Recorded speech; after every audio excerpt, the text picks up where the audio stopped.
Este es un amanecer chulísimo porque se tiene la sensación de que es como martes. Cuidado si casi lunes, pero no es viernes. Entonces la gente despierta y dice, señores, fin de semana. Y se les revoltea la contentura. Así que también nosotros somos parte de esa corriente. Hoy estamos contentísimos y mejor todavía de estar con ustedes porque la jornada de Enfoque Matinal comienza ahora. Y yo ya saludo a mi compañero Nelson Rodríguez. Recuerden que hemos chanceado a Pablo durante unos días. Pablo, feliz año. Donde quiera que estés, lo tendremos dentro de poco. Aquí está nuestra dinámica diaria. Nelson, ¿qué tal? ¿Cómo te amanece hoy? Bueno, ¿con la versión de qué en tu cabeza? Porque la gente anda confundida. Bueno, yo tengo la versión de diciembre porque sorprendentemente hoy es la primera ocasión que siento el frío.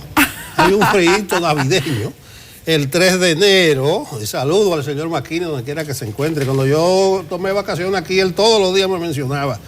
Y que ¿cuándo será que volverá? Yo pregunto ahora, ¿cuándo será que volverá Maquini?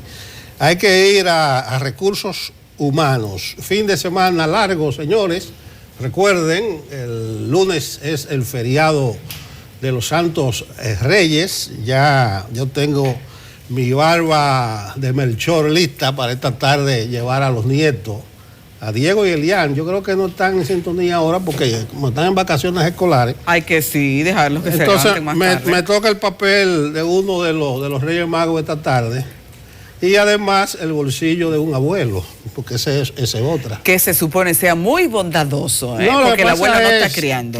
Papá y mamá se le van los cuartos en colegio, en pasajes, en suplir, pero abuelo no. Así que abuelo tiene que ser muy desprendido. Cuando ellos van conmigo, van de robo, cogen un carrito y comienzan a echar cosas ahí. Si estuvieran sus padres, este no, el otro sí, que tú tienes este. Y yo lo dejo que tiren cosas ahí.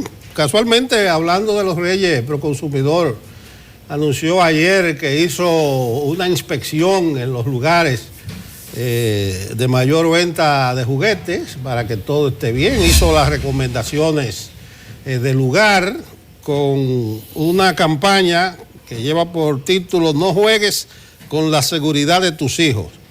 Eso es para orientar a los padres de que compren juguetes seguros y hacen una caracterización o categorización de lo que son juguetes inseguro y una serie de recomendaciones a los padres para tomar y para dejar. Yo no sé, Adisburgo, por ejemplo, como consumidor dice flautas y trompetas frágiles que podrían herir a los niños. Eso es inseguro y recomienda que no se compren. Dardo, pistola, lo de la pistola es para el asunto de no crearle esa mentalidad a los infantes. También hace una recomendación de juguetes fabricados con componentes químicos perjudiciales para la salud. Bueno, ahí está el fin de semana de los Santos Reyes en los lugares donde ponen los Reyes, porque ya nosotros hace rato que cumplimos en Navidad, nosotros los santiagueros. La verdad es que hay aspectos en los que uno ve que la sociedad está evolucionando. Este es uno. ¿Cuánto tenemos que agradecerle esa ley de protección al consumidor? Y más también, diría yo, o tanto como la ley, a quienes están haciéndola cumplir ahora, porque la tuvimos antes. Y ninguna gestión fue tan efectiva enseñándole al consumidor el poder que tiene para que el mercado cambie. Y enseñándole a las autoridades cómo deben de ir modelando la sociedad. Yo quiero destacar que esta gestión de Anina ha sido excepcional para ver avanzar en la materia práctica lo que esa ley en un momento tuvo como intención. Y yo creo que los padres tienen que, desde ya, o tenemos que montarnos en la onda de ir asumiendo nuevos patrones que permitan que también uno pueda aprovechar una compra más efectiva. Como el tema que ya Nelson estaba citando ahora, lo de la seguridad en juguetes, Nelson. Tantos accidentes pudiesen evitarse en la casa si los padres tuviésemos ese primer nivel siempre atento de la seguridad. Muchísimos juguetes que han sido retirados y fíjense que Proconsumidor haya tenido que retirarlos significa que están en el mercado. Y lo más probable es que aún quede más. Eso entonces da a entender que a la hora de la compra hay que encender, repito, todos los sensores, porque si no, usted lo que más ama lo puede estar poniendo en peligro. Así que vamos a la calle ahora con esta nueva precaución a las compras de estos días. Están ya aspirando a que este fin de semana todavía les dé su último reventón económico en los vendedores, porque hay de paso mucho optimismo por el tema de los Reyes que vienen por ahí, y yo creo que sí, que todavía queda otro round para las ventas. Las de Navidad, las de Año Nuevo, y viene el round del Día de Reyes, que es un extra. A uno cuando pequeño le decía, cuando no le salía nada ni Navidad ni Reyes, que la vieja Belén, que la asocian al 21...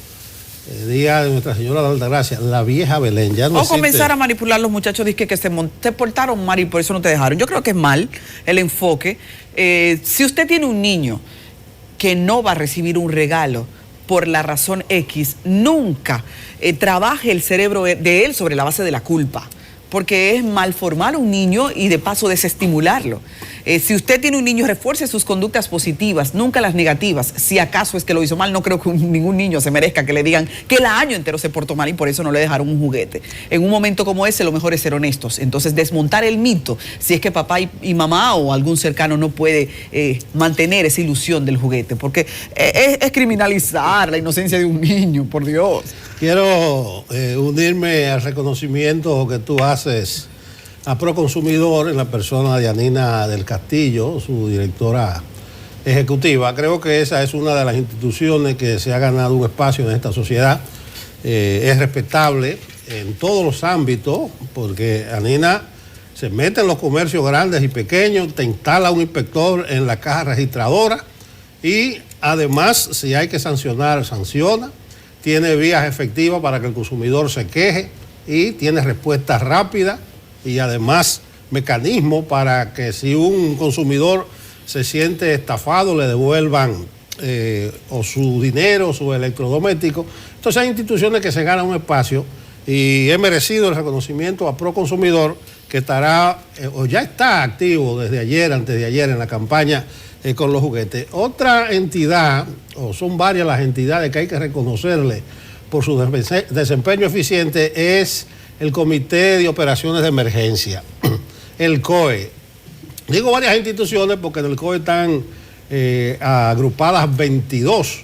Entonces se ha demostrado, señores, en los últimos años, del 2013 a la fecha, una efectiva coordinación interinstitucional, y los resultados son evidentes. Incluso si hacemos una valoración del informe consolidado que presentó el COE ayer de las dos fases del operativo de Navidad y Año Nuevo, se verán progresos en muchos aspectos, aunque otros no, pero en lo que respecta a la labor de prevención del COE, sí. Incluso en el tema que más se le presta atención, que es a los accidentes de tránsito o siniestros, como nos están educando ahora, porque se dice que no son accidentes porque interviene la voluntad humana, y que la mayoría, más del 90% de los accidentes se pueden evitar. Pero los accidentes de tránsito, 22 muertes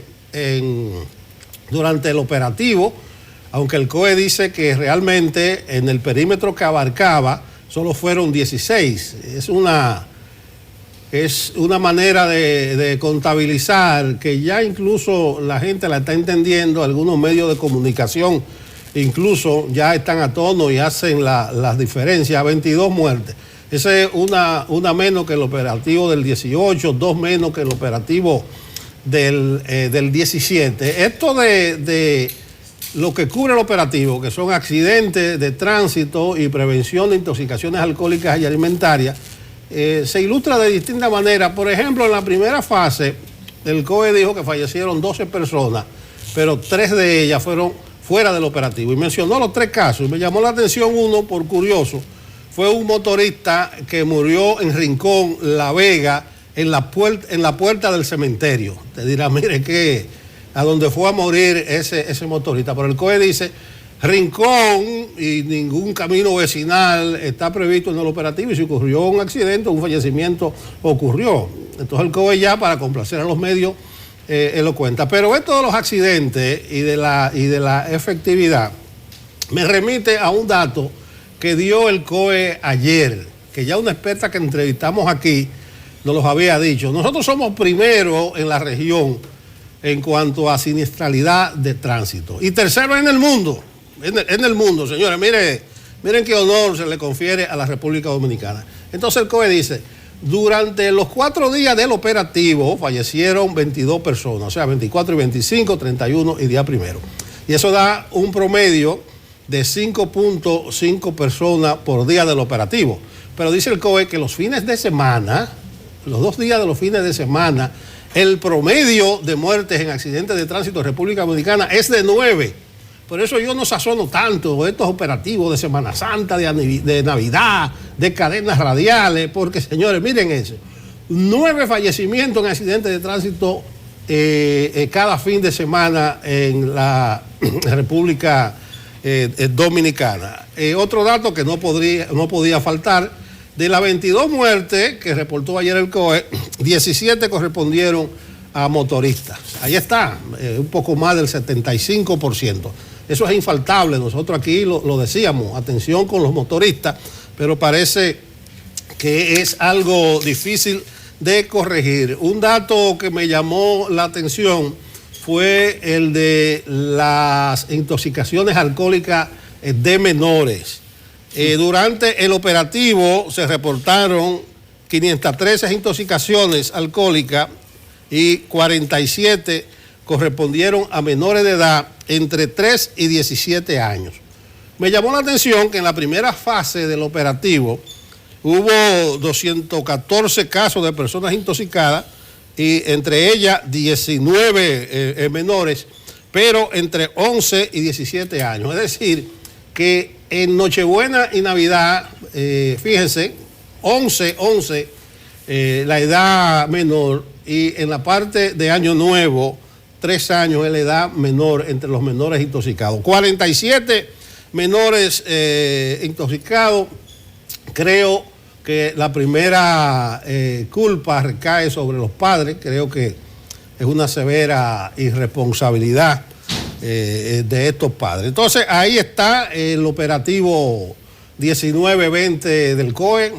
Reitero, efectiva coordinación interinstitucional. Señores, ya no es como antes, se está demostrando eficacia, integración de cada una de las entidades. Por ejemplo, el Servicio Nacional de Salud hace su cotejo.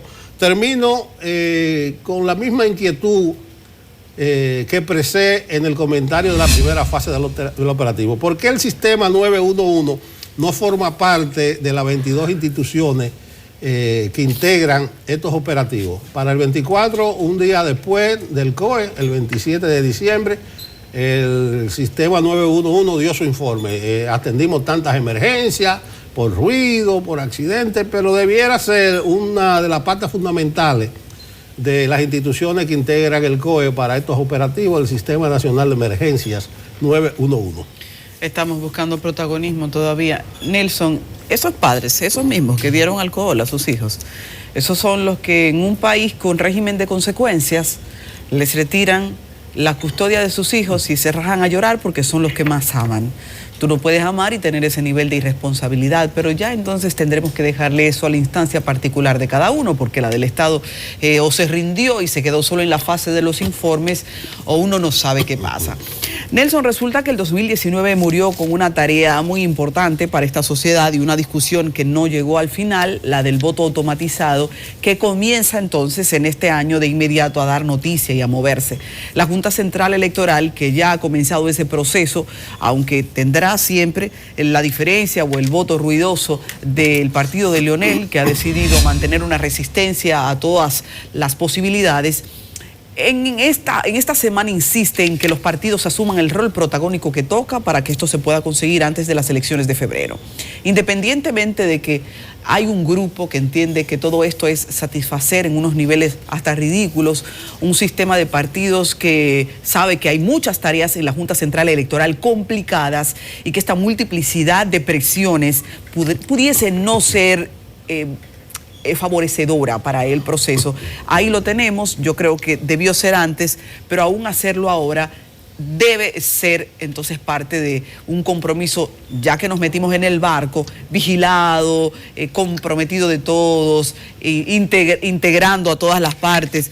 Y quisiera uno que los partidos se involucren para que luego no haya ruidos innecesarios, que ya que nos hemos metido como país a este gasto, a esta tensión, al final cuando llegue, que dice la Junta Central Electoral que podría tomarse hasta 5 semanas, lo que significa que sería antes de las municipales, pueda cumplir el rol, satisfacer a todos los que están reclamando que esto se haga. Y uno repite, a estas alturas llena todas las expectativas, pues no las llena como lo hubiese hecho en principio, pero está supuesto, ya que nos metimos en el barco, insisto, a que se tome en serio el proceso con un nivel de integración y vigilancia. Nelson, ¿qué opinas del asunto? Bueno, ese es uno de los temas interesantes. Ayer el presidente de la Junta Central Electoral, Castaño Guzmán, hizo una exhortación para que las elecciones de febrero se celebren en completa paz, dijo él. Y me gustó la exhortación y el tono, porque el presidente de la Junta llamó la atención a los partidos y a los secretarios de las 158 juntas municipales electorales para que se pongan a trabajar, para que asuman su papel y para que cumplan con su deber de cara a esas elecciones para las cuales apenas resta menos de mes y medio, o sea, 44 días. Entonces eso es bueno, que la Junta asuma su rol, que hable con propiedad, claro, siempre y cuando haga ella su tarea. Además, el anuncio de que se comenzó la auditoría es muy bueno, la auditoría a los equipos que se van a utilizar en febrero. Eso es muy positivo, porque la Junta se ha venido dejando entrampar en alegatos, en posiciones distintas de los partidos políticos. En muchos casos, señores, de los partidos minoritarios. Todos los partidos son iguales y tienen iguales derechos ante la Junta Central Electoral, aunque no tienen iguales recursos, iguales fondos financieros. Entonces, hay partidos incluso que ni siquiera participaron en la primaria del 6 de octubre y son los primeros que están objetando el voto automatizado. Pero la Junta comenzó la famosa auditoría, el compromiso es que terminen antes del 16 de febrero y que se complete el proceso en santa paz. De los anuncios que hizo ayer el presidente de la Junta, hay uno que no me gustó o que no entendí. Dice Castaño Guzmán, cito, la transmisión de los resultados no se hará hasta que cada una de las mesas haya hecho un cotejo manual de los votantes de las urnas. Entonces, hasta que cada una de las mesas termine el conteo manual. Pero eso podría hasta llevarnos hasta la medianoche.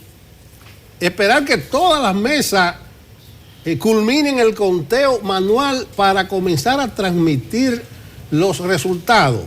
Es probable que no haya entendido y que ese no sea el espíritu de lo que ha expresado Castaño Guzmán, pero creo que no tiene sentido. Incluso lo que eso contribuye es a la confusión, al desasosiego, a la divulgación de noticias falsas, de medias verdades, porque en cada mesa electoral o en cada recinto que termine la votación, los delegados de los partidos y sus centros de cómputo van a tener los resultados. Fulanito ganó en la capital y ya celebran y ya reparten la bebida, porque ya ese partido tiene sus datos. Entonces creo que ahí hay una posición timorata. Recuerden que el PRM había pedido que el primer boletín se diera a las 10 de la noche. Eso no se entiende. El PRM, que fue el partido del tintado del dedo también. Bueno, ni modo, esa parte no la entendí. Pero lo cualitativo es que se haya comenzado a trabajar de cara a las elecciones de febrero, incluida la famosa auditoría. Queda pendiente lo del Tribunal Constitucional, el asunto de las sentencias respecto a las acciones de inconstitucionalidad sobre algunos artículos, el famoso 49.4, 49 numeral 4 de la ley de partido y el 134 de la ley orgánica del régimen electoral, que están referidas al asunto del transfugismo. y que en este caso se ha sintetizado en la persona de Leonel, que si Leonel puede o no puede ser candidato, pero entre las acciones de inconstitucionalidad que está manejando el TC, el Tribunal Constitucional, están otros candidatos que aspiraron a diputados. Entonces, ahí hay un retraso que no diré que es inexplicable, pero que sí casi pisa la raya de la denegación de justicia. ¿Por qué lo digo? Son muchos los candidatos que están activando ahora a mil, haciendo su campaña, haciendo propuestas, invirtiendo recursos que perdieron en octubre.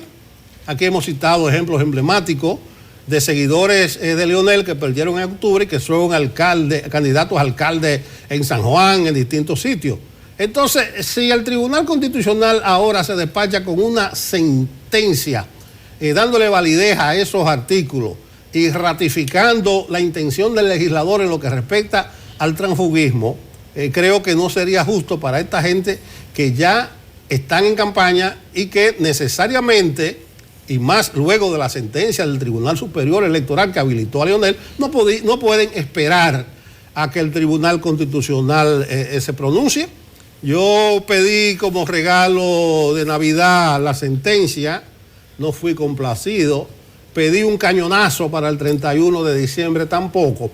Entonces vamos a ver si los magistrados de esa alta corte nos dan un regalo de Reyes y emiten esa sentencia. Pero ¿qué podría estar pasando que ha retrasado que el Tribunal Constitucional se pronuncie? Estuve haciendo una revisión a el reglamento jurisdiccional del Tribunal Constitucional, reglamento que rige su operatividad, su mecánica, y comprobé algo que se viene diciendo y algunos aspectos más, de que el tribunal, para pronunciarse, recuerde, son 13 miembros, necesita el voto favorable de 9 de ellos, o sea, de las 2/3 partes.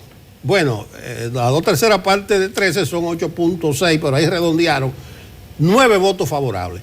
Entonces, es probable, yo envié por ahí el artículo 11 en su numeral E, o la letra E, del reglamento del Tribunal Constitucional.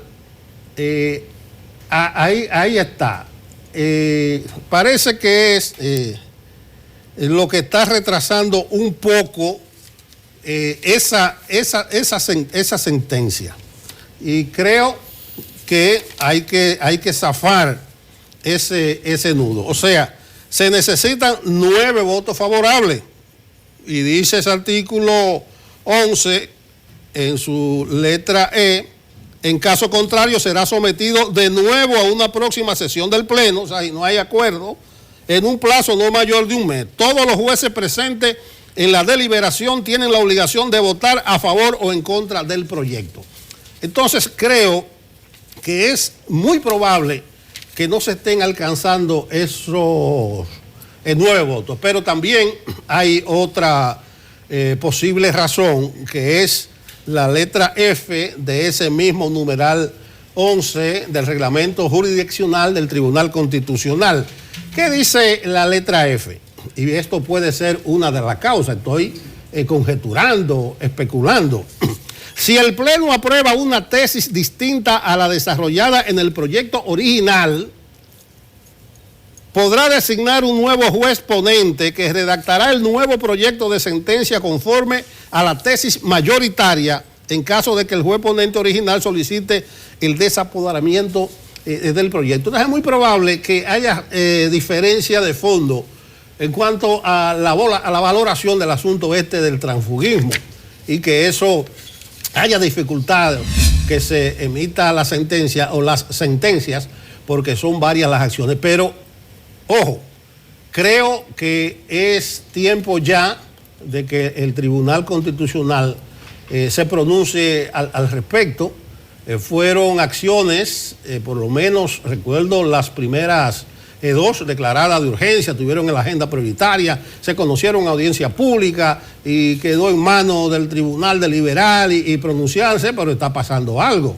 No creo que la intención sea denegar justicia. No creo que tampoco el fondo de esto sea temor a pronunciarse en una dirección o en otra, porque hay gente que dice, señores, pero es tamaña responsabilidad. Venir ahora a decir que Leonel no puede ser candidato, nada, es una interpretación de la ley. Para alguna gente está clarísimo lo que dicen esos artículos de la ley del partido y de la ley del régimen electoral. Para otros lo que vale es el derecho fundamental consagrado en la Constitución, que fue lo que tomó en cuenta el Tribunal Superior Electoral. Pero aprovecho que la Junta Central Electoral da un paso al frente con el asunto de la auditoría, con el asunto del llamado a los partidos y a los secretarios de las juntas municipales electorales para hacer un llamado al Tribunal Constitucional, que es mucha la gente que está esperando esas sentencias.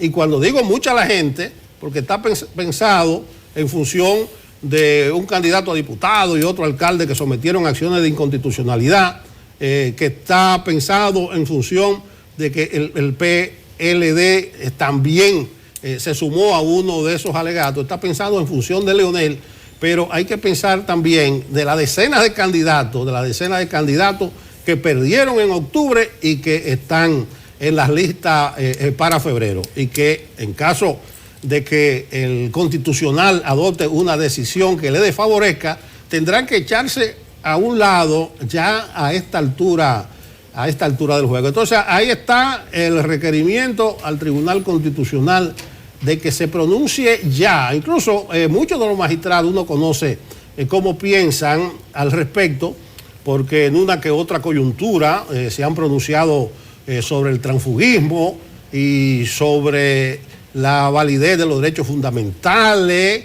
de la función de las leyes respecto a la Constitución. Entonces, no sé cuál es la dificultad, o como diría un amigo por ahí, cuál es el miedo. Nelson, entender cómo será el día de las elecciones es clave ahora. Te referías a la Junta Central Electoral y cómo ha decidido que los votos sean dados a conocer, los resultados de las mesas electorales una vez se haga todo el conteo manual, ¿verdad? Hay que, yo creo, ver más de un punto de vista a propósito de esto que ahora es excepcional y nuevo, pero hay que poner a la Junta en el contexto. Es decir, nosotros tenemos una cantidad de partidos jugando a excepciones, a muchas excepciones, de lo que sea, al precio que sea. Y la Junta Central Electoral ha decidido satisfacer todas esas excepciones que van apareciendo en el camino. Está, dices, el hecho de la posible especulación de los partidos porque van recibiendo por parte de sus delegados los resultados. Pero está la otra. Si la Junta Central Electoral comienza a hacer boletines temprano, pero a partir de eso yo informo que en la mesa electoral en donde vota Adis Burgos ya ganó Nelson Rodríguez y ahí se está contando, estamos ante un ruido técnico también. Porque ¿qué ocurre si algo luego hubiese que rectificar? Entonces, ¿qué tan rápido, qué tan lento se puede contar eso manualmente? Es un relativo retroceso, naturalmente, y lo de relativo es porque pudiese uno profundizar, navegar mucho más. Es un retroceso que tengamos los dos métodos implementándose en un mismo día. Estaremos lidiando con el voto automatizado, pero al mismo tiempo obligados a contar manualmente. Naturalmente, eso es ruidoso, pero parece que la Junta ha decidido jugar a la complacencia para no tener que ese día lidiar con un partido cascarrabioso diciendo que le tiraron unos resultados mientras todavía se está contando, que eso no sería sano, para un día de elecciones no sería sano. El reto está en tener equipos bien entrenados, entonces diría yo, para poder hacer un trabajo manual que no se meta a la medianoche. Porque estar a la medianoche compitiendo con resultados que van navegando en las redes no va a ser tampoco viable, no será sano, no será competencia de una democracia que quiere avanzar, porque estaremos dándole mucho campo a la confusión. Pero yo insisto, la Junta Central Electoral, que es la voz de Dios un día de elecciones, no puede meterse a estar dando boletines y al mismo tiempo contando. Eso sería una metida de pata que pagaría un precio muy alto, al precio de hacer extensivo lo que pasó en las primarias y de peor manera. Así que la bajadita, ¿cuál sería la bajadita? No, yo creo que existe mucha experiencia en el país. Recuerdo la del 16, que Roberto Rosario, presidente entonces de la Junta Central Electoral, tomó una muestra, no recuerdo si era del 10, del 12%, una muestra representativa de distintos lugares del país, y dio su primer boletín con esa muestra. Y esa muestra nunca varió, pero nunca varió. Pero ahí está, vamos a informarnos mejor de cómo es que lo va a hacer la Junta, porque todo apunta y parece ser que algunos partidos no quieren siquiera que se den los resultados, no quieren ni enterarse de que perdieron. Pero en algún momento habrá que dar esos resultados, pero ni modo, ojalá que a las 12 de la noche todavía la Junta no diga nada y que ya el país sepa, en el caso de febrero, cuáles fueron los alcaldes, los regidores que ganaron en esos comicios. Pero ahí está la bola en la Junta, y atención con eso de que la Junta dice que va a transmitir los resultados cuando se haya hecho un conteo manual de los votantes de las urnas. Parece que es de todas las urnas, en el contexto que lo dijo Castaño Guzmán. Creo que es sería un desaguisado, sería un error. Existen muchísimas maneras de dar estos resultados. Además, señores, las elecciones aquí están centradas en muy pocos lugares. Con las municipales no, pero son muy pocos lugares, pensando que esto podría hacerse en mayo, lo que definen unas elecciones. Y reitero, los delegados de los partidos que resultan gananciosos tienen esas actas al instante, inmediatamente cierra su mesa. Digo lo que resultan gananciosos porque los que pierden comienzan a dar vueltas. Se encomiendan a Dios para no decirle a su jefe de que perdieron. Ay. Señores, al inicio de este año estuvimos hablando aquí de lo preocupante que es el tema de los feminicidios y cómo debemos comenzar a hacer una tarea social en todos los sectores, tanto el público, el privado, el ámbito familiar. Hoy hemos querido invitar al encargado, coordinador de políticas de masculinidad para igualdad de género del Ministerio de la Mujer. Así que vamos a una pausa con el pendiente de este interesante conversatorio que tendremos con Carlos Campiño en breve. Aquí les esperamos.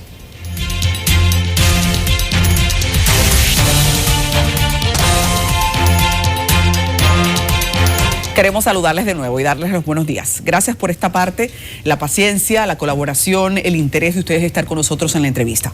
Habíamos anunciado antes de la pausa que el año 2019 terminó con una tensa agenda de feminicidios y violencia social, especialmente esa violencia de familia que tiene una caracterización y es ahora objeto de muchos estudios y críticas. Así que hemos invitado a un asesor en la materia. Hemos llamado aquí a Carlos Campillo, que es el coordinador de políticas de masculinidad para igualdad de género del Ministerio de la Mujer. Buenos días, Carlos. Buenos días, hola, ¿qué tal? Gracias por invitarme a este programa. Antes de empezar la entrevista, quiero compartir con ustedes un mensaje que nos ha enviado un televidente. Dice, con una foto de una mujer con lágrimas: muchos hombres se creen buenos porque jamás han golpeado a una mujer. No hace falta golpear para hacer daño. La infidelidad duele. Los insultos duelen. El silencio y más mentiras duelen. No hay nada más peligroso que un hombre cruel fingiendo ser una buena persona. Gracias por el mensaje, es muy sensible y real. Vamos a entrar en materia entonces, porque sabemos que hay muchas instituciones ahora lidiando con el tema de educar a la sociedad, con el tema de la violencia de la mujer. A mí me hubiese gustado, yo creo que preferiría, sería más efectivo para el país, que todas estas políticas estuviesen unificadas en un único programa integral. Sin embargo, tenemos un programa en la Procuraduría, otro en el Ministerio de la Mujer, otro por allá y por acá. Hablemos de este, que es lo que el Ministerio de la Mujer está haciendo para educar a los hombres en materia de una nueva masculinidad. Es un programa que encabeza, así que de inmediato queremos saber, para comenzar, de qué se trata. Bueno, iniciando con el comentario sobre la importancia de que estas políticas estén unificadas, por ejemplo, en el ámbito ya de masculinidad, de que son estas políticas básicamente enfocadas a hombres en tema de igualdad y equidad de género, y que por ende el tema de la violencia es un tema de igualdad y equidad. Nosotros tenemos un espacio que se llama la Mesa de Masculinidades, un espacio como que estamos formando, que participan diferentes instituciones, no solamente gubernamentales, sino entidades públicas, entidades privadas, universidades, ONGs, etcétera, que estamos tratando como de tratar, por ejemplo, de impulsar como algunas acciones en conjunto.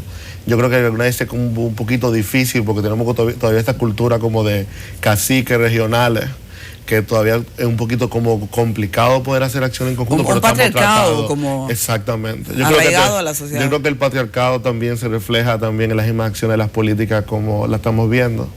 Pero básicamente las políticas de trabajar con hombres son nuevas en nuestro país.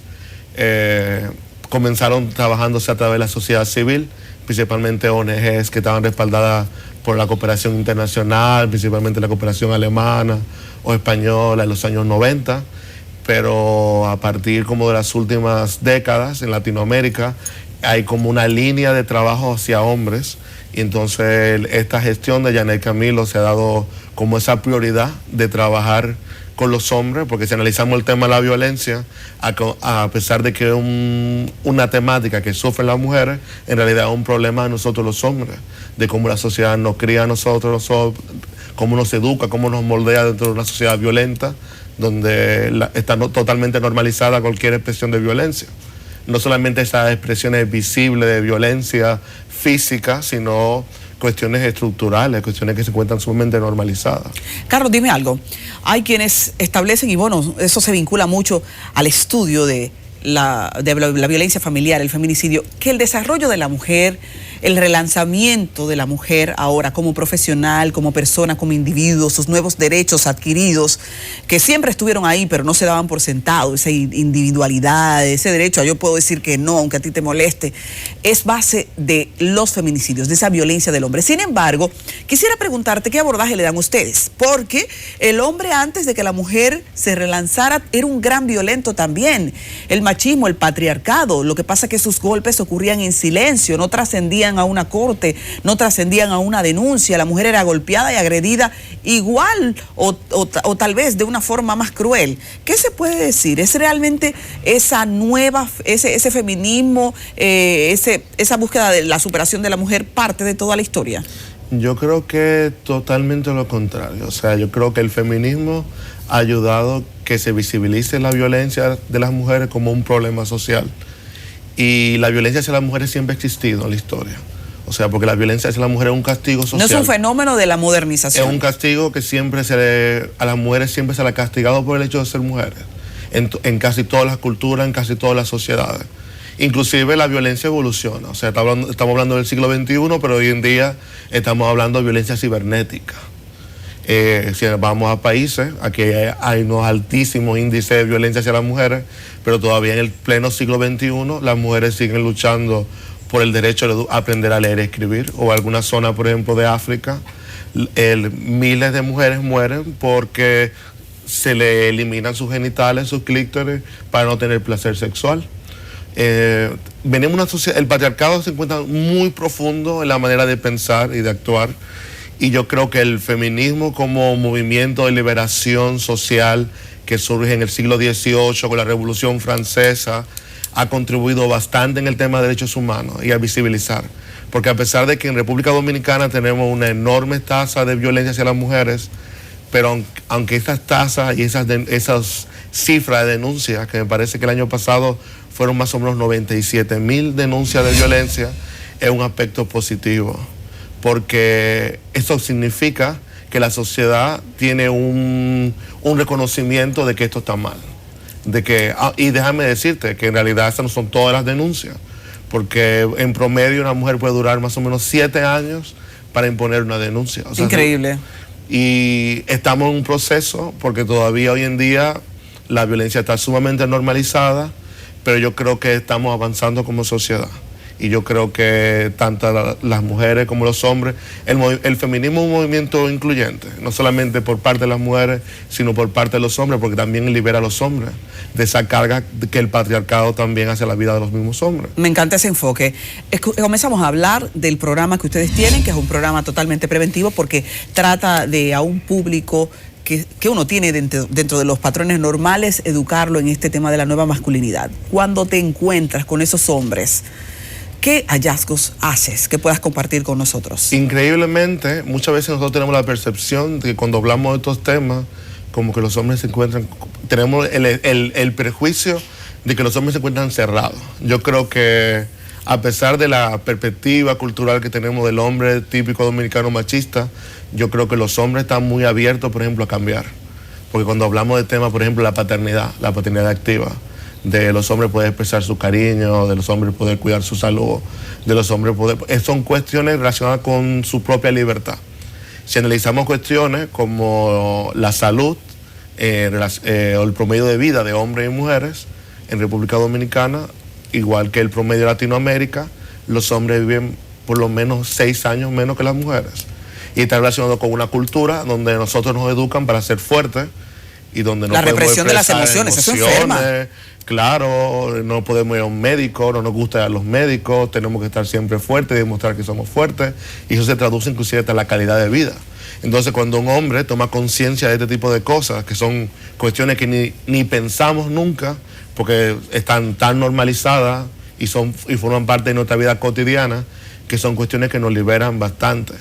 Y también el tema de la violencia está muy relacionado con la represión de las emociones, de una sociedad que nos enseña desde que somos niños, nos moldea para que nos expresemos lo que nos está pasando. Entonces, cuando analizamos esta violencia que se encuentra expresada en todos los segmentos de la sociedad, no solamente en los sectores con menos educación, inclusive en los sectores con alto nivel educativo, vemos estos tipos de violencia. Esta expresión de cuando vemos que una persona asesina a otro por un parqueo, cuando tú tienes una carrera, un nivel educativo y unos privilegios sociales. Pero ¿qué te hace? O sea, ¿qué te impide que tú no manejes las emociones? Entonces eso contribuye, por ejemplo, a la violencia. Por ejemplo, hay un escritor que se llama Eduardo Galeano, que le hablaba sobre el miedo a los hombres. Y él decía que un hombre feminicida era un hombre que tenía mucho miedo y que tenía muchísimas inseguridades. Era un hombre que tenía miedo de estar solo, un hombre que tiene muchas dependencias. Porque también estas dependencias sociales y económicas siempre las vemos de la parte de las mujeres hacia los hombres. En una sociedad que hay una gran desigualdad económica y donde las mujeres se les educa para depender económicamente de la parte visible de los hombres. Pero también nosotros tenemos muchas dependencias económicas. Cuando nos educan que no sabemos ni planchar una camisa, o cuando nos educan que no podemos ni cocinar la comida que nos va a alimentar. Entonces analizamos todas esas dependencias culturales y socioculturales, y además de una cultura que nos enseña que el amor romántico está basado en el dolor, en el sufrimiento, que mientras más me duele, más te quiero. Y eso lo vemos inclusive en la cultura, en los comerciales, en la literatura, en los suicidios románticos, en las novelas. Esto lo vemos en todas partes, un amor romántico que está relacionado con el dolor, con el sufrimiento. Escucharte me hace pensar que cada casa, cada familia es un pequeño laboratorio. Bueno, ahora lo difícil es que la familia está desmembrada, la familia está dividida, ahora muchas veces solo con mamá. ¿Qué nosotros podemos recomendar a ese prototipo de familia que tenemos ahora, que cambió, que no es necesariamente un padre y una madre, a las familias? ¿Cómo les podemos inyectar la necesidad de fomentar una nueva masculinidad a esos hijos que van creciendo? Bueno, y que no es solamente una nueva masculinidad, porque también las niñas tienen un patrón mental que necesita transformarse para equilibrar el sistema. Yo creo que también el Estado, nosotros como Estado, como sociedad en general, no solamente el Estado, sino también las empresas, las academias, todos los organismos sociales, inclusive hasta las empresas, tenemos una responsabilidad de contribuir a la igualdad y la equidad, a contribuir a hacer política que incentive la igualdad y la equidad. Porque si analizamos, por ejemplo, hoy en día, todavía es muy difícil hablar de igualdad y equidad de género en las escuelas. Enseñarle a los niños la manera de resolver los conflictos no es con los puños, o que una niña, si desea, puede jugar con un carrito y porque ella pudiera manejar en un futuro o pudiera ser mecánico. Entonces tenemos que trabajar, yo creo que es muy importante enfocar esas políticas, porque las familias dominicanas son el resultado de una cultura que, si analizamos la cultura dominicana, hace 70 años las mujeres ni siquiera tenían derecho al voto. Venimos de una sociedad donde, aunque han habido enormes avances en temas de derechos de las mujeres, pero venimos de una sociedad sumamente patriarcal, donde la mayoría de los privilegios siguen siendo para algunos hombres, ni siquiera para todos los hombres. Tenemos un régimen de tiranía todavía ahí detrás de la oreja. Y dime algo, ustedes están trabajando a solicitud de cualquier empresa, institución, grupo religioso, social, cualquier junta de vecinos que desee que un equipo del Ministerio de la Mujer vaya a dar una charla a su comunidad, a los hombres. ¿Se dirigen a los hombres o a la familia completa en estas charlas? ¿Cómo funciona? Nosotros tenemos metodologías distintas, o sea, trabajamos con grupos mixtos, pero también tenemos metodologías de trabajo solamente con hombres. Hemos trabajado con colectivos los más diversos, con iglesias, con estudiantes universitarios, hemos trabajado con asociaciones de agricultores, con empresarios. Estamos abiertos para trabajar con todos los colectivos. Yo pienso que falta mucha educación y yo creo que, por ejemplo, una de las fundamentos que tenemos en el Ministerio de la Mujer actualmente, ese enfoque de la educación como un elemento de transformación social. Claro que dentro de nuestras limitaciones, porque tenemos que recordar que el Ministerio de la Mujer sigue siendo un ministerio con poquísimo presupuesto, porque todavía el tema de igualdad y equidad, no solamente en República Dominicana, yo creo que desde una perspectiva de esa política patriarcal, no he visto como una prioridad. Y entonces muchas veces las políticas siguen siendo muy limitantes, siguen estando limitadas. ¿Qué alcance tienen ustedes ahora mismo con esto? Tenemos un alcance nacional. Trabajamos estamos tratando de trabajar con todo el alcance que podemos dentro de nuestras limitaciones. Pero es fundamental que comencemos a trabajar en conjunto, porque no solamente desde el Estado central, sino que también los ayuntamientos también puedan hacer un buen uso, por ejemplo, de esos presupuestos sensibles al género que dice la ley. También que las empresas privadas también contribuyan a educar a sus empleados también estos temas como parte de sus acciones de responsabilidad social. Que las academias también impulsen el tema de las investigaciones, porque no se puede hacer políticas públicas si no existen datos, si no existen sistematizaciones, si no siguen investigaciones. Entonces es algo en conjunto que tenemos que desarrollar la sociedad. Y yo creo que estamos avanzando, República Dominicana en el tema masculinidad está siendo pionero.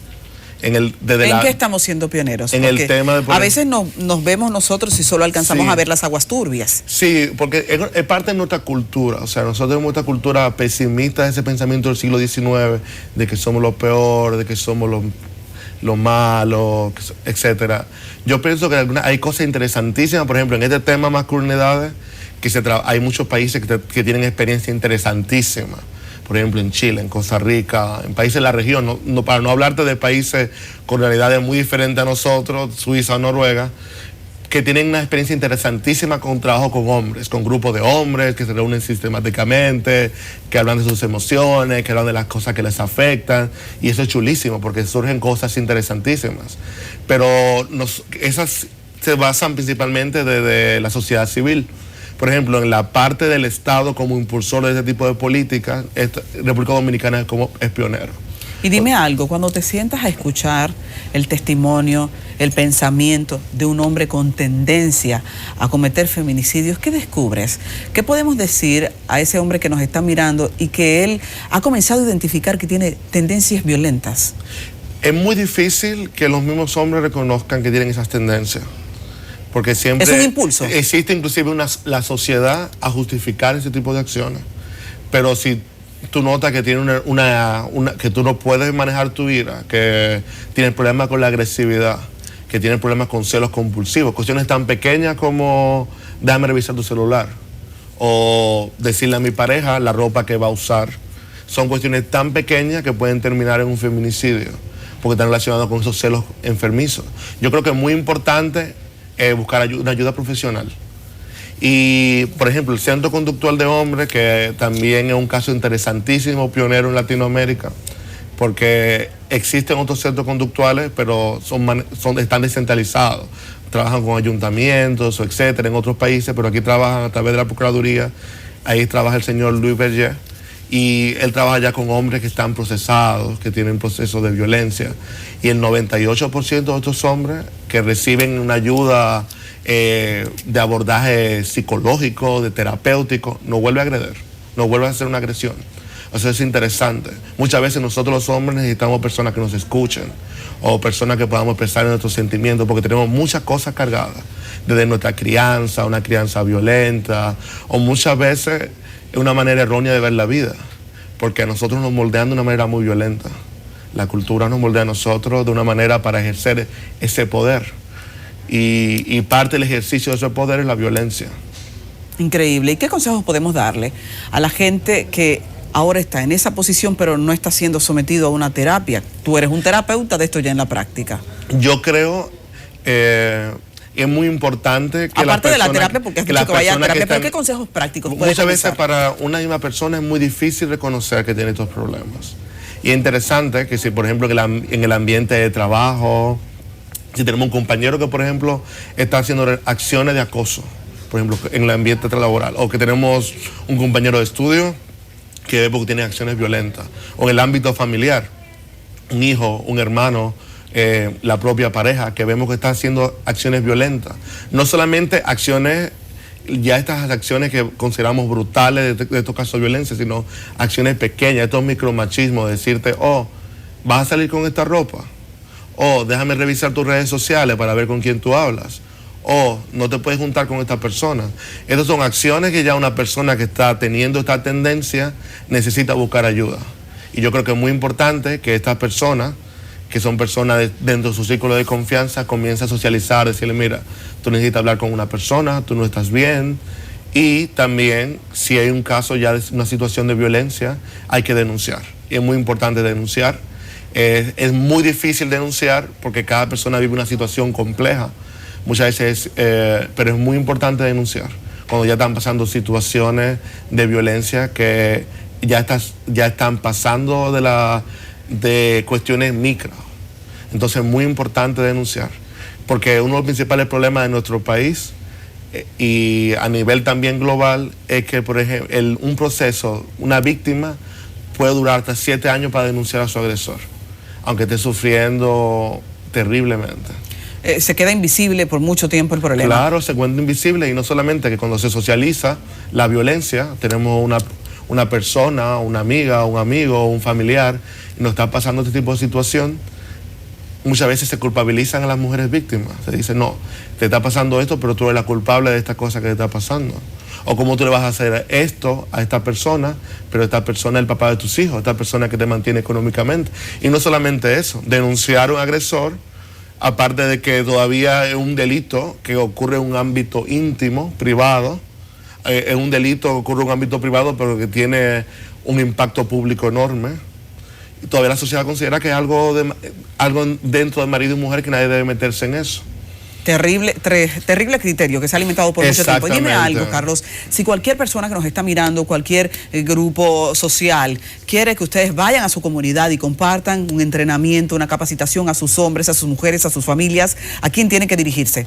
Bueno, pueden llamar al número del Ministerio de la Mujer, a la extensión de la Dirección de Educación, y nosotros podemos llevarles un programa de capacitación. ¿Gratuito? Totalmente gratuito. Y también, si está pasando una situación de violencia, puede llamar a la línea mujer, al 911. Ahí mismo se refiere a la línea mujer para ya denunciar casos de violencia. Es muy importante denunciar. Y yo sé que muchas veces es difícil porque venimos de una cultura que dice, bueno, esto no es tan malo, esto es un problema de marido y mujer, pero esto es una cuestión terrible. Si analizamos la cantidad, por ejemplo, de niños huérfanos por feminicidio que existe en nuestro país, que son miles. Nosotros, el Ministerio de la Mujer, el año pasado hemos tenido miles de mujeres que se encuentran refugiadas en casas de acogida. Aquí la violencia de género deja más personas refugiadas que cualquier catástrofe natural, considerada natural. Increíble. Por una cuestión cultural relacionada con el amor romántico que tenemos en nuestra sociedad, relacionada con esa idea de poder y esa idea de jerarquía social. Carlos, quiero agradecer muchísimo que hayas venido aquí temprano y que nos orientes de esta manera, y también respaldar el programa del Ministerio de la Mujer, que está llevando esta orientación gratuita a diferentes comunidades. La gente puede llamar y solicitar este servicio que es salud. Este sí es un trabajo que vale la pena, vale muchísimo la alegría, el poder ayudar a la gente que todavía no ha caído en el pecado de la violencia material, de ejecutar un acto de violencia. Que eduquemos a la gente, que eduquemos a las familias. Este es un cambio que tiene que seguir creciendo. Y muchísimas gracias por abrir este espacio, y estamos a sus órdenes en el Ministerio de la Mujer. Llamen, señores, llamen, soliciten que sus comunidades se eduquen a tiempo, que se eduquen. Este es un favor temprano que podemos hacer en este 2020 a ese problema social que tanto nos preocupa. Así despedimos a Carlos Campillo, coordinador de políticas de masculinidad para igualdad de género del Ministerio de la Mujer. Carlos, muchísimas gracias. Vamos a una pausa. Muchísimas gracias por estar con nosotros. Ahora queremos darles el saludo al estilo del semáforo, presentando la luz roja.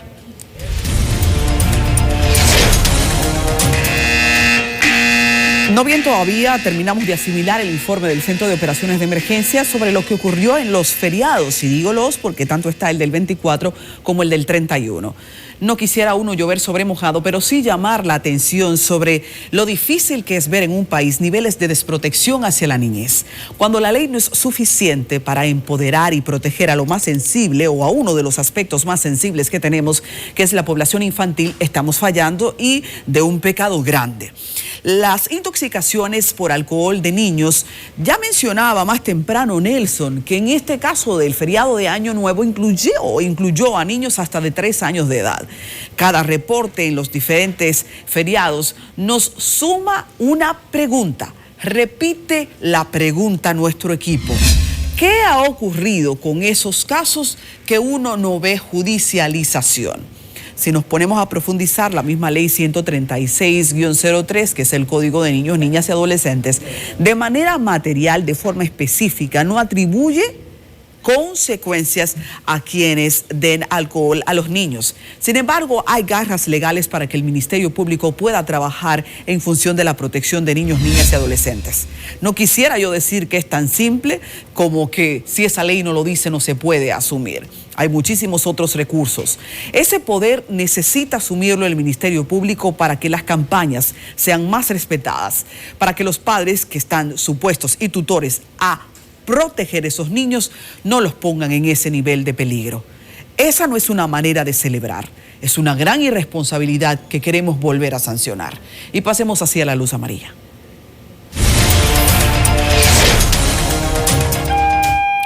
En el país ha avanzado una práctica que uno creía iba a encontrar de frente más sanción, pero no hay demasiados intereses de por medio. Y me estoy refiriendo al cigarrillo electrónico, cuyos olores son cada vez más diversos.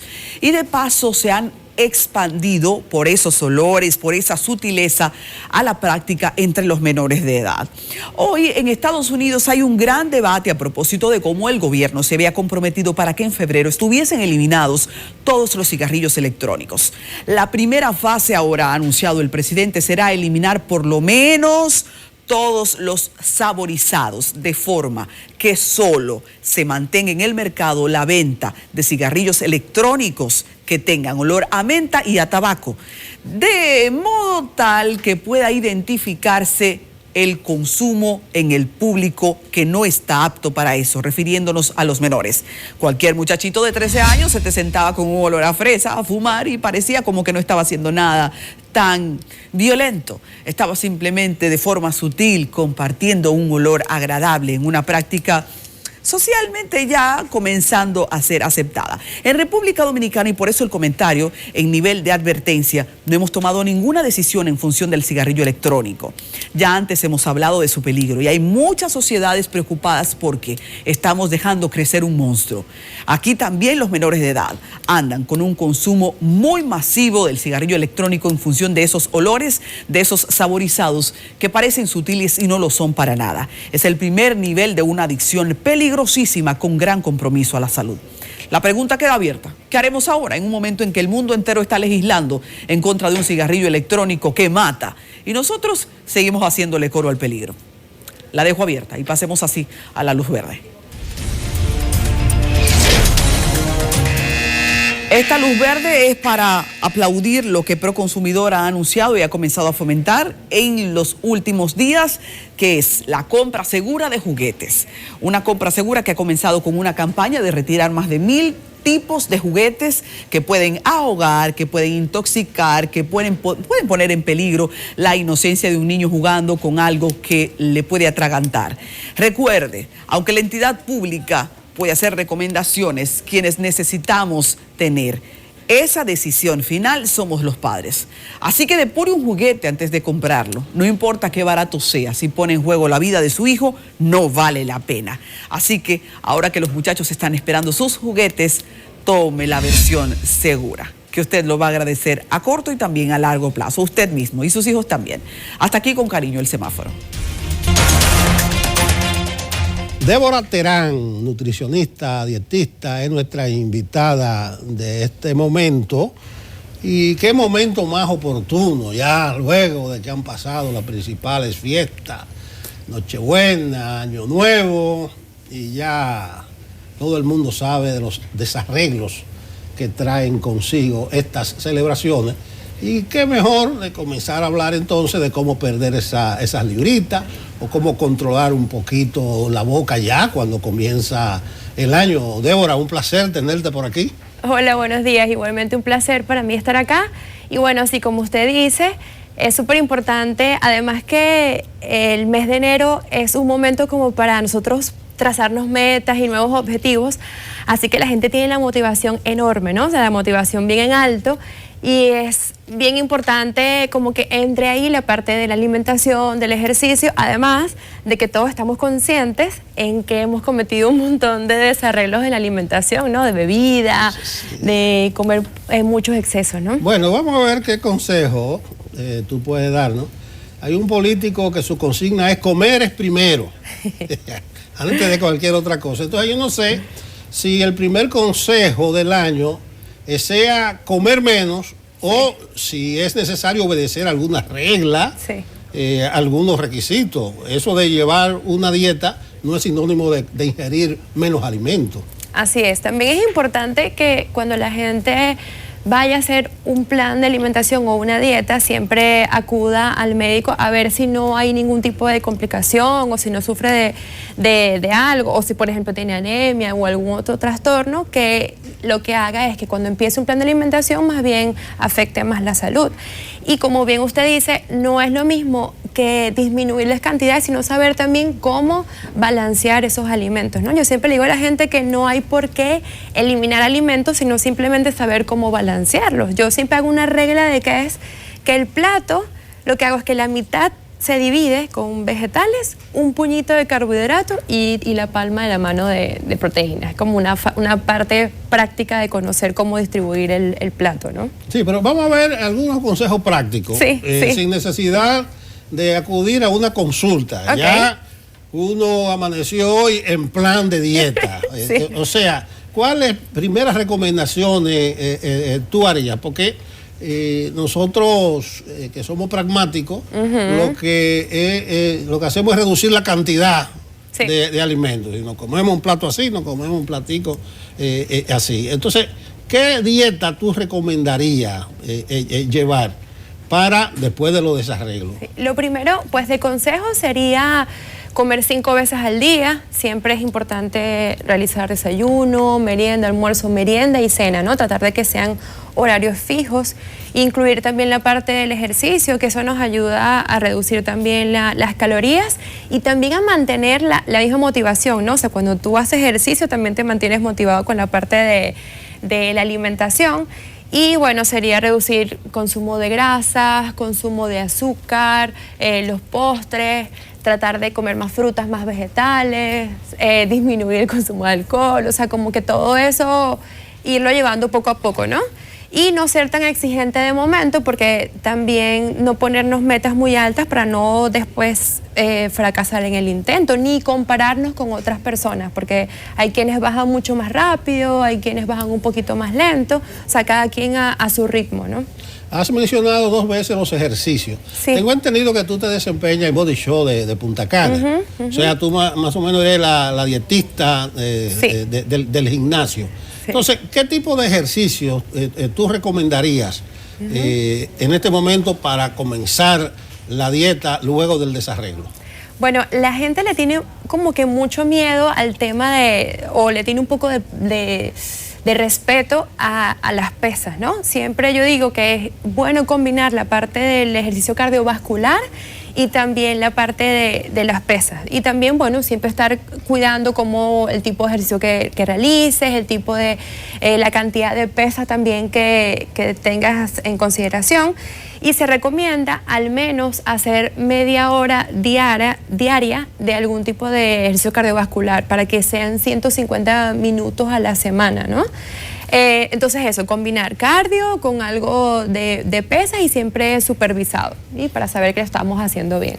Bueno, entre líneas, escuché que tú hablaste como de reducir el alcohol un poco. Te va a ganar muchos enemigos aquí Sí. de este país. Me pasa cuando toco ese tema. Ah, bueno.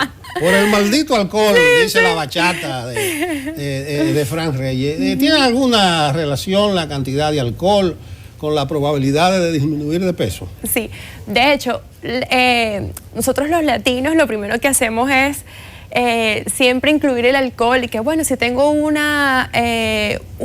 algo de trabajo o un cumpleaños o lo que sea, cualquier tipo de reunión, siempre incluimos el alcohol. Entonces, el alcohol en cierto modo sí sabotea con lograr la pérdida de peso, porque son calorías extra. Entonces lo que hay que hacer es disminuir la cantidad de alcohol. Nosotros las mujeres, la recomendación es que sea una copa, y los hombres entre 1 y 2 copas, ¿okay? Entonces yo siempre les digo que también un truquito es alternar, ir tomando alcohol y también ir tomando agua, ¿no? Entonces también evitas un poco la resaca al día siguiente, y a su vez también vas disminuyendo el consumo de alcohol ahí. Bueno, escucharon, varones, 1 o 2 copas. Yo sé que hay algunos amigos calculando cuántas copas tienen 1 litro.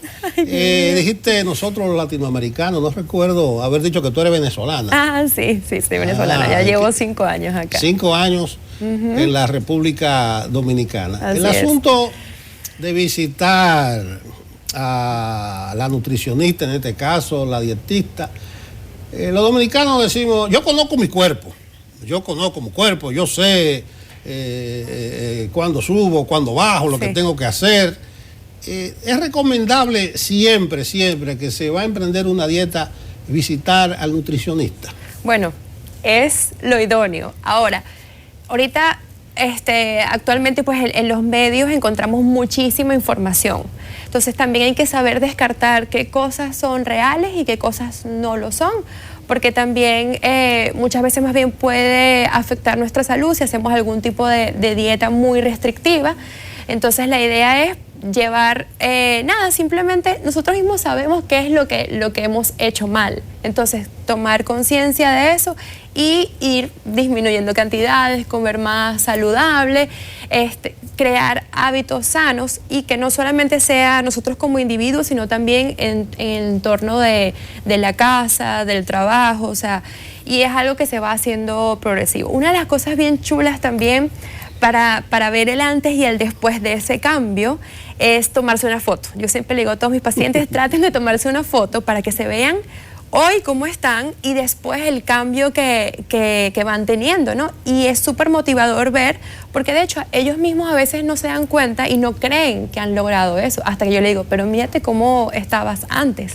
Y cuando se ven en la foto dicen, wow, yo estaba así, porque como que no nos percibíamos, no lográbamos ver que sí, teníamos un exceso de peso bastante considerable y que ya hemos logrado alcanzar pues un montón de peso, porque también a veces perdemos no solo peso, sino también porcentaje de grasa, ¿no? En volumen. Cuando hablaste de ejercicio, mencionaste de las pesas y caminar unos 30 minutos. ¿Habrá alguna otra recomendación? Bueno, tratar de movernos lo más que podamos. Por ejemplo, si nosotros estamos en el trabajo, hay mucha gente que está todo el día sentado y que de hecho se mueve con la misma silla de un lado al otro para imprimir o para hacer cualquier cosa.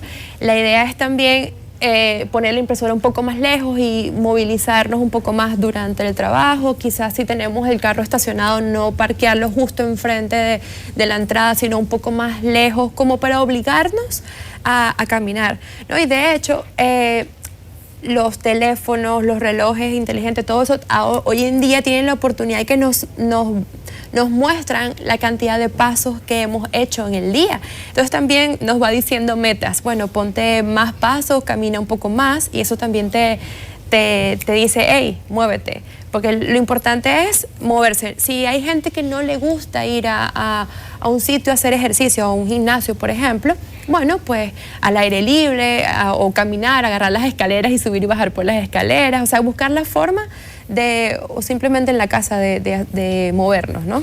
¿Habrá alguna manera de perder peso sin hacer dieta? Porque a veces se complican las cosas. Tú comienzas que la cantidad de carbohidratos, dice un amigo mío de hidrocarburos, dice no, carbohidratos, no, hidrocarburos, que son combustibles. Pero yo veo que los astronautas ingieren una pastillita así, que ya está compendiado todo, sin someterse al rigor de una dieta, o sea, de una dieta de verdad. ¿Hay alguna manera de perder peso? Bueno, también existen muchas cosas milagro, ¿no? Muchos medicamentos o procesos que se hacen para que la gente logre perder de peso más pronto, pero en el tiempo ciertamente no nos ayuda, ¿no? La idea es concientizar y crear hábitos para que en el tiempo podamos mantener ese peso, porque si también tomamos algún tipo de medicamento o algún tipo de tratamiento, no funciona. Ok, perdemos, no sé, 30 libras. Pero ¿después qué? Después viene el efecto rebote, porque después que dejamos ese tratamiento a un lado, entonces subimos las mismas 30 más otras 20, ¿no? Y es peor porque es más frustrante.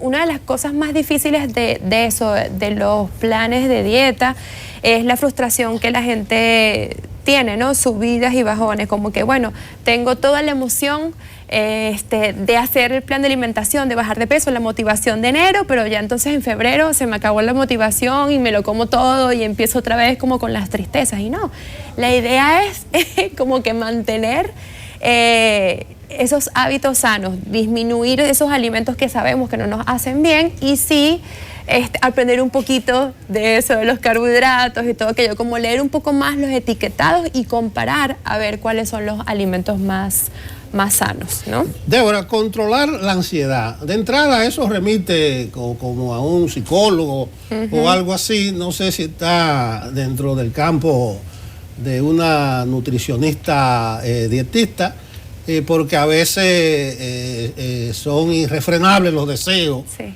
Y la ansiedad influye mucho para uno comer. ¿En tu campo hay algún tipo de recomendación al respecto? Sí, claro, la alimentación y la psicología van muy de la mano.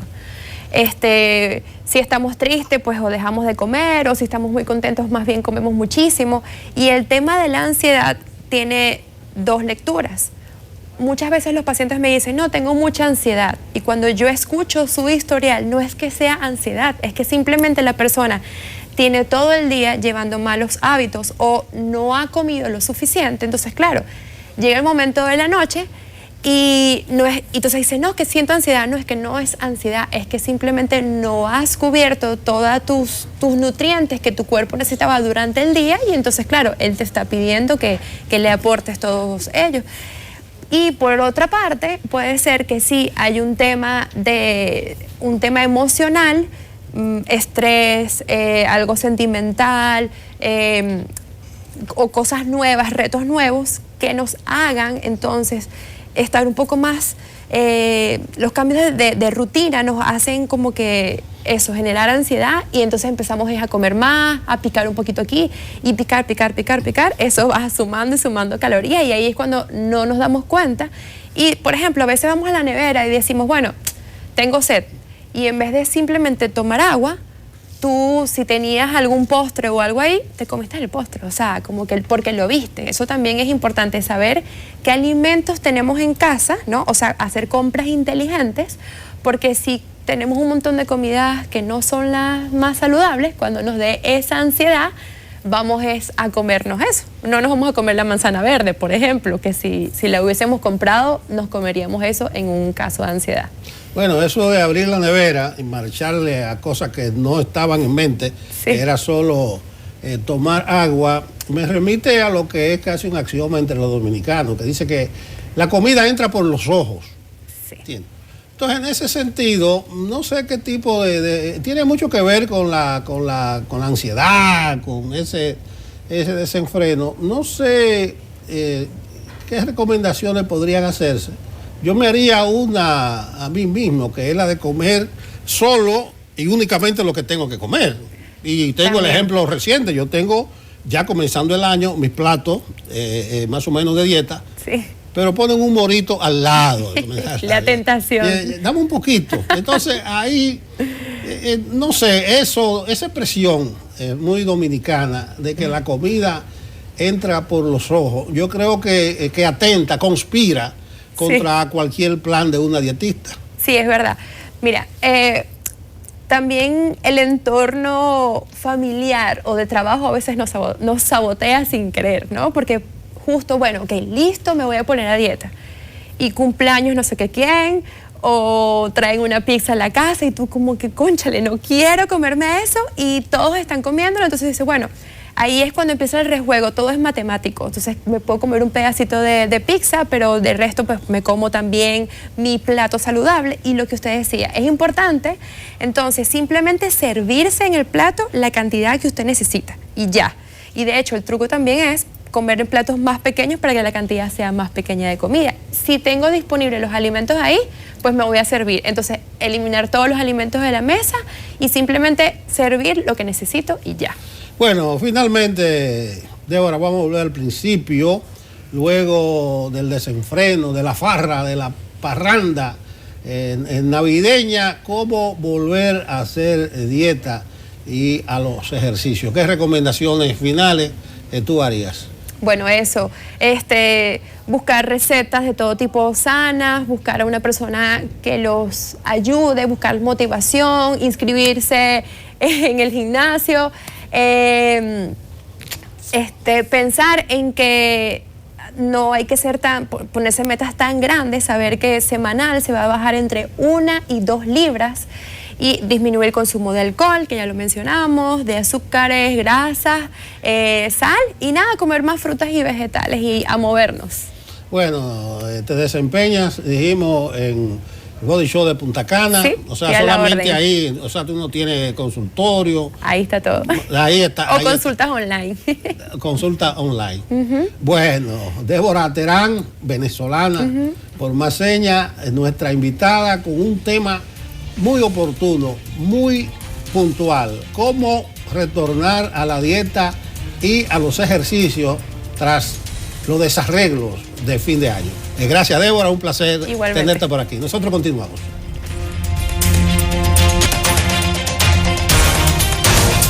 Gracias por la compañía que nos dan a esta hora. Vamos a hablar de tecnología y de las novedades que para este 2020 hay que acechar. Así que nuestro asesor Juan Manuel Medina está con nosotros. Hola, querido. Buen día, querida Adi. Buen día, amigos televidentes. ¿Cómo la pasaste ahora? Muy bien, muy bien. Y más porque esta es una semana como tan sui generis. Mira, de repente llegó el viernes. Yo te soy sincero. Es como 2 fines de semana en una semana. Exacto. Yo me di cuenta que era viernes porque ayer tuve que pasar la noche el jueves y yo dije, wow, pero mañana viernes, ay, hay que preparar esto. Entonces, por eso trajimos este tema.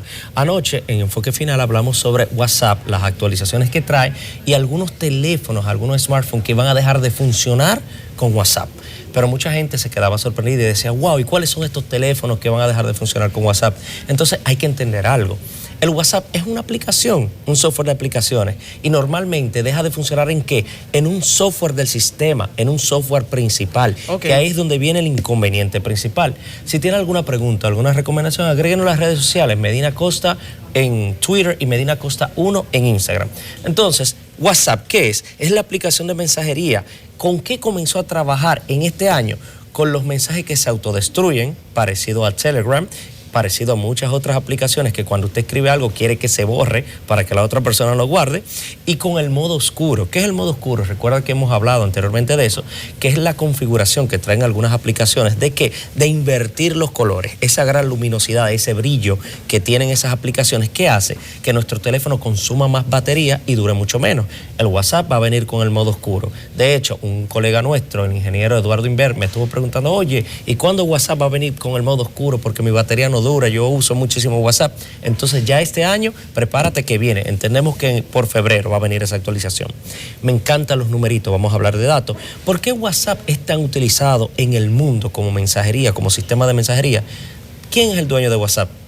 Facebook, Mark Zuckerberg, el gran filántropo. Entonces, estos son los últimos datos de octubre del 2019, del 20 de octubre, que dice cuántos son las cantidades de usuarios en el mundo por cada plataforma digital, encabezando la Facebook, con 2.414 millones de cuentas activas al mes. Entonces, WhatsApp tiene más de 1.600 millones de cuentas activas al mes. Imagínate esta cantidad de humanos comunicándose a través de esta plataforma de mensajería. Por eso es que usted no puede vivir sin el WhatsApp. Nosotros no podemos estar sin WhatsApp. Tú te imaginas a ti una semana sin WhatsApp, ¿cómo tú te sentirías desconectada del mundo, verdad? Porque tú te comunicas con la mayoría de personas a través de esta plataforma.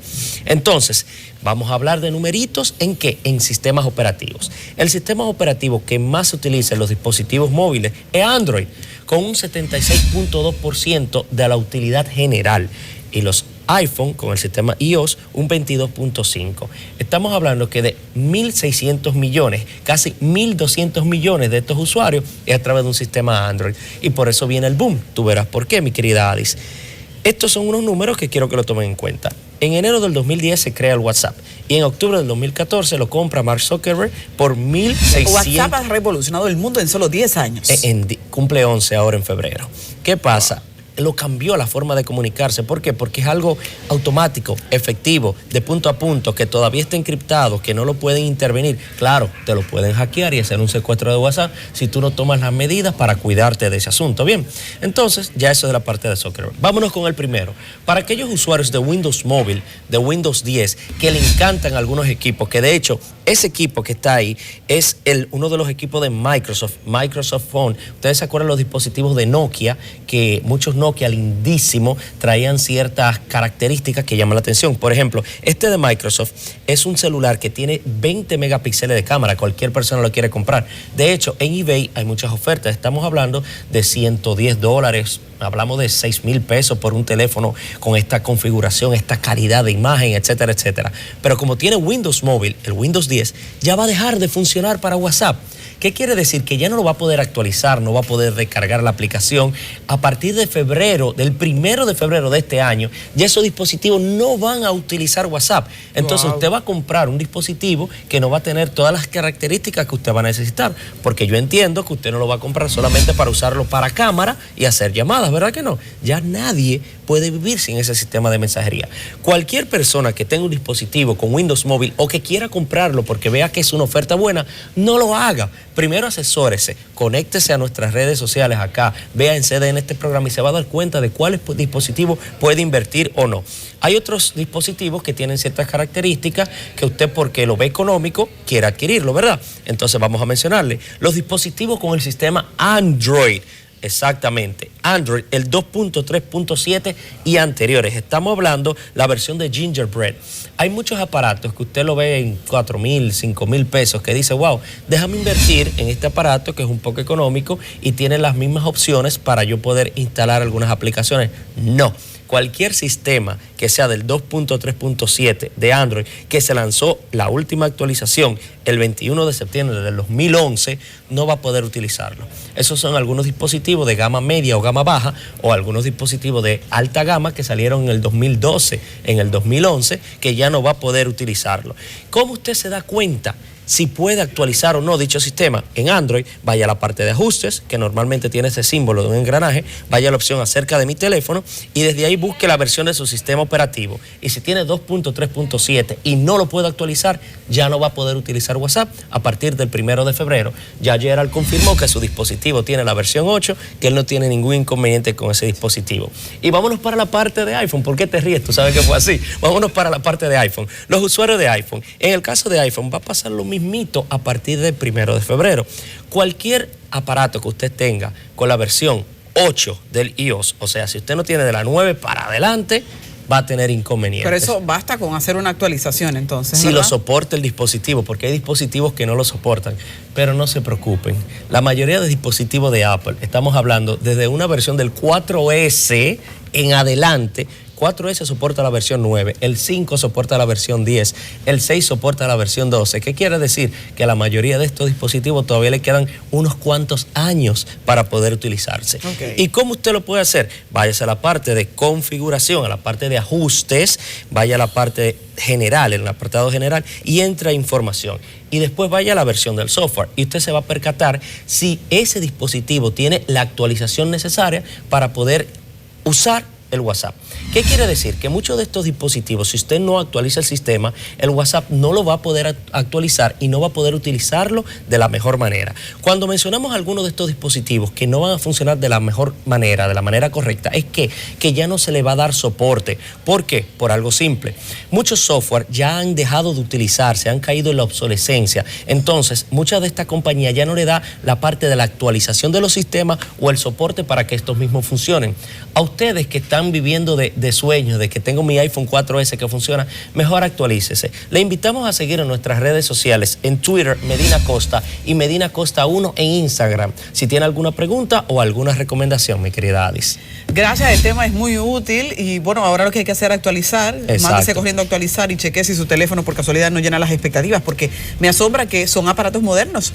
Unos cuantos, sí. Unos cuantos de ellos. Aproveche que le queda un mes para comprar un aparato nuevo si tiene uno de estos viejitos. Ay, ay, ay, qué El dolor 1 de de febrero. cabeza. Gracias, Juan Manuel, y a ustedes también por estar con nosotros en Enfoque Matinal. Buenos días, siga con CDN.